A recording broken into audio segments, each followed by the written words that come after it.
Comment configurer un code promo sur son site WooCommerce et comment ajouter des prix promotionnels sur son site. Bonjour à toutes et à tous, j'espère que vous allez bien, c'est Jérémy et aujourd'hui on se retrouve pour voir ça ensemble dans cette vidéo. Donc la première chose que nous allons voir ensemble, c'est comment créer des codes promo que vous pourrez par la suite diffuser et que vous pourrez aussi restreindre dans leurs utilisations. Donc un code promo, c'est le fait d'appliquer un code particulier, comme on peut le voir ici, et qui donnera une réduction en pourcentage ou directement en euros ou même parfois la livraison gratuite si celle-ci est configurée. Ensuite, les articles en promotion, ce sera le fait d'avoir des prix différents. C'est-à-dire que là, si on va sur cet exemple de site, nous pouvons voir que nous avons le tarif régulier et un tarif promotionnel avec le petit patch promo. Donc nous aujourd'hui, on va voir les deux choses dans cette vidéo.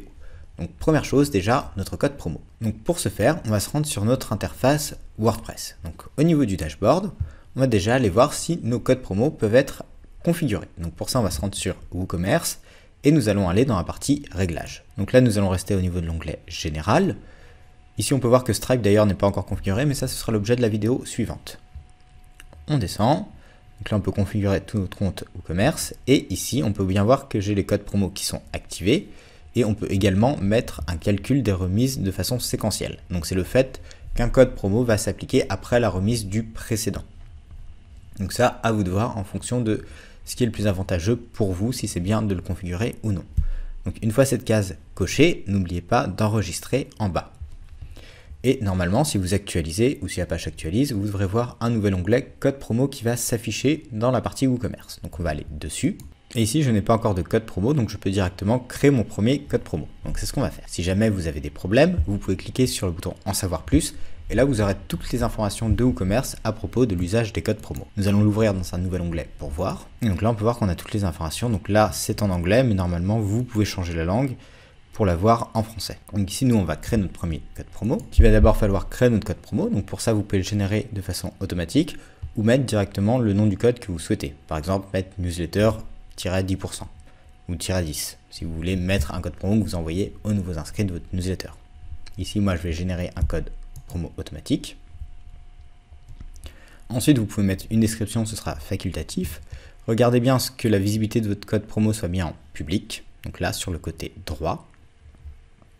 Ensuite, nous avons l'onglet général.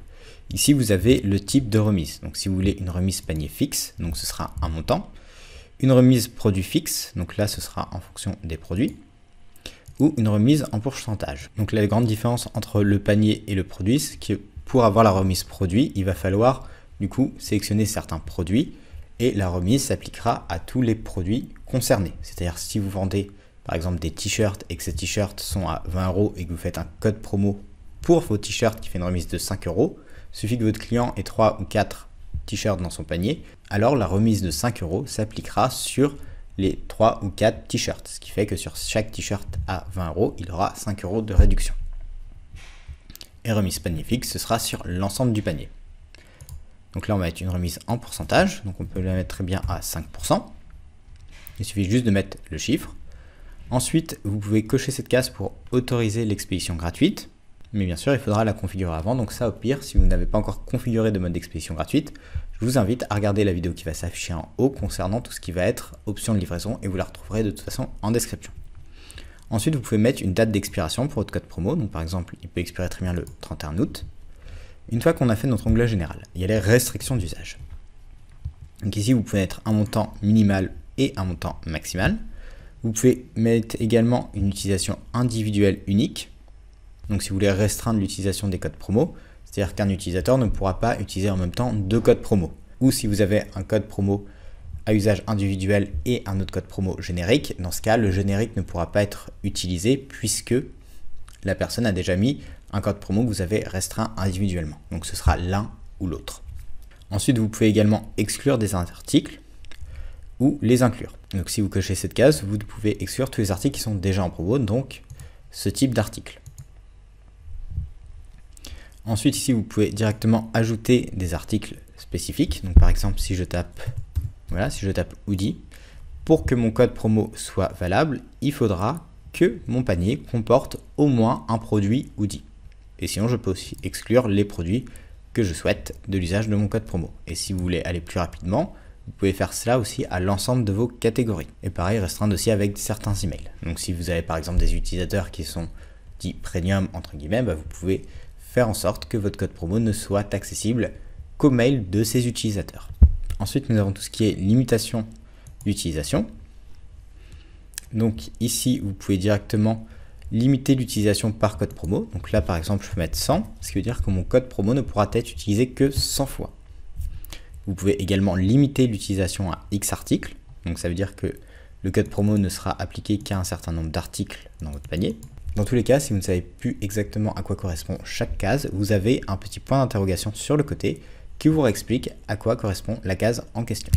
Et ensuite, vous avez la limitation d'utilisation par utilisateur, ce qui veut dire que si je mets par exemple une valeur de 1, ce code promo pourra être utilisé au maximum 100 fois, mais une fois par utilisateur. Dans le cas des utilisateurs ayant un compte sur votre site, c'est-à-dire que ce code ne pourra être utilisé qu'une fois par identifiant. Dans le cas des utilisateurs qui n'ont pas de compte, ça veut dire que le code promo ne pourra être utilisé qu'une fois par adresse email de compte invité. Donc après, si la personne revient et réutilise avec un email différent, dans ce cas, elle pourra réutiliser le code promo, mais ça reste quand même relativement marginal. Après, si vous voulez faire vraiment des codes à usage unique, dans ce cas, vous mettez une limitation d'utilisation à 1. Une fois que vous avez configuré votre code promo, vous pouvez cliquer sur Publier.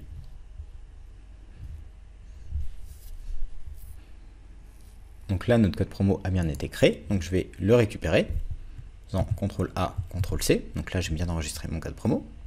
Donc maintenant, on va retourner sur notre boutique et ajouter des produits à notre panier pour pouvoir tester notre code promo. Donc ici, dans mon panier, j'ai bien déjà un produit qui est mon sac. Donc je vais faire voir le panier, puis je vais appliquer le code promo. Je vais faire appliquer. Donc là, on peut voir que j'ai bien une réduction en pourcentage qui s'affiche de, du coup, 7,50 $, vu que c'est une réduction de 5%. Maintenant, on va retourner sur notre code promo, et si sur notre code promo, dans la partie restriction d'usage, je mets un produit. Donc en l'occurrence, on avait dit notre hoodie. Donc là, on va mettre le green hoodie, ce sera plus simple pour le retrouver. Ici, on va faire mettre à jour. Donc là, on va actualiser notre panier. Et donc là, on peut voir que le code a été retiré puisque cet article n'est pas un hoodie. Donc on va aller dans la catégorie homme pour retrouver notre hoodie vert. Alors, green hoodie, où es-tu? Tu es là. Maintenant, nous allons t'ajouter au panier. On va retourner sur notre panier. Et nous allons appliquer notre code promo. Et donc là, on peut voir que notre code promo, c'est bien appliqué que sur en fait notre hoodie, puisque la remise est toujours de 7,50 €, enfin 7,50 $, alors que le prix du panier a doublé. Ce qui veut dire que ça s'applique bien à notre hoodie, ce qui est la restriction de notre code promo. Si j'enlève mon sac, j'aurai bien toujours une remise que seulement de 7,50 $. Maintenant, pour les produits en promotion comme notre accessoire, qui est ici. Donc pour ça, on va aller directement voir comment faire sur un autre produit, à savoir notre sac. Donc je me rends à nouveau sur WordPress, je vais dans ma partie produits cette fois-ci. Donc à ce niveau, je vais regarder tous mes produits. Ici, pour aller plus vite, je vais directement sélectionner la catégorie accessoires et faire filtrer. Maintenant, je vais retrouver mon sac qui est ici. Donc on va faire modifier. Et là, pour mettre directement un tarif en promotion, on va tout simplement descendre. Et au niveau de général, on a le tarif régulier et on peut mettre un tarif promotionnel. Donc, par exemple, mettre 75 et cliquer sur le bouton planifier si besoin, si on veut que ce tarif ne soit dispo qu'entre certaines dates. Donc par exemple entre hier et le 31 août. Ensuite, une fois que c'est fait, on va remonter et nous allons faire mettre à jour. Bien sûr, le fait de mettre des dates est totalement optionnel. Donc, là, nous avons mis notre tarif promo. Donc nous retournons sur notre page catégorie, nous allons actualiser. Et donc là, on peut voir que notre produit est passé en promotion. Donc il s'affiche bien à 75. Si je clique dessus, pareil, il est bien à 75.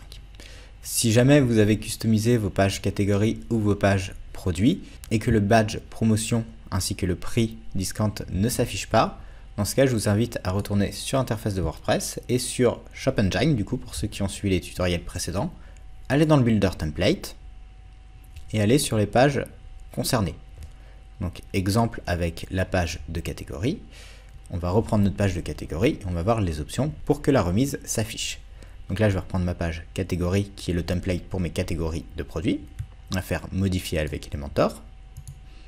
Donc ici ça s'affiche bien, mais si chez vous ça ne s'affiche pas, on va reprendre cet élément en cliquant sur le crayon. Et ici donc Content. Donc là, si jamais chez vous ça ne s'affiche pas, il faut donc si chez vous cela ne s'affiche pas, veuillez bien cocher le Flash Sales Badge et tout ce qui va être Regular Price. Normalement, si je fais cacher, hop, on peut voir que on ne voit que mon prix discount. Je remets et là on voit le prix par défaut. Une fois que c'est fait, n'oubliez pas de cliquer sur mettre à jour. Donc voilà, donc c'est tout pour cette vidéo. On se retrouve pour une prochaine vidéo dans une semaine sur la configuration de Stripe. Et sur ce, je vous souhaite une bonne semaine, un bon week-end, prenez soin de vous et à bientôt.